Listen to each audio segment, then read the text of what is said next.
na may lumang kwento ang lugar ng Tutuban. Dito matatagpuan ang Tutuban Central Station na nagsilbing main train station ng Philippine National Railways at ng City of Manila. Ako po si Kuya F at samahan ninyo akong bumiyahe at alamin ang kwentong kanto ng Tutuban.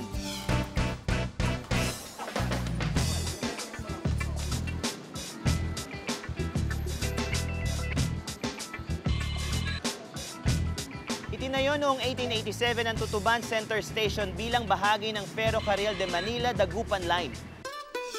Ang Riles ay may habang 195 kilometers. Nagbukas ito noong November 24, 1892 na may biyaheng Manila hanggang Dagupan City sa Pangasinan. Pinamunuan ni Don Eduardo Lopez Navarro, ang pinuno ng Public Works Office, ang pagpapatayo ng istasyon sa Tutuban. At noong nagbukas ito sa publiko, naging daan ito para sa mga negosyante at mangangalakal mula sa iba't ibang bahagi ng Maynila. Nakilala rin ito bilang lugar ng komersyo dahil sa kalapit lang ng istasyon ang Divisoria. Ibinababa sa istasyon ng mga paninda mula sa iba't ibang probinsya at saka kukunin ng mga mangangalakal na naghihintay sa istasyon.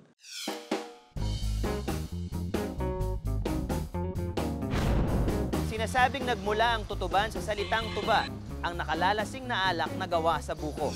Naging sentro ang Tutuban noon sa paggawa ng alak na tuba. Naging pamoso rin ang lugar na ito dahil dito mismo ipinanganak ang revolusyonaryong bayani na si Gat Andres Bonifacio.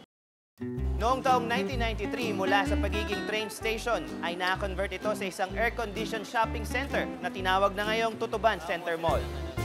Nakilala ang dating istasyon bilang murang bilihan ng sari-saring bagay tulad ng mga damit, alahas, mga gamit sa bahay at electronics. Maaari itong mabili ng wholesale o maramihan. Makikita sa disenyo ng mall ang kasaysayan ng lugar na ito. Patunay ang mga bakal na pundasyon sa loob nito at ang harapan at labas ng mall na gawa naman sa bricks. Hanggang ngayon, kung mapapadpad ka sa lugar na ito, bakas pa rin ang makulay nitong kasaysayan. Ako po si Kuya F. Kita-kits ulit tayo hanggang sa susunod na kwentong kanto.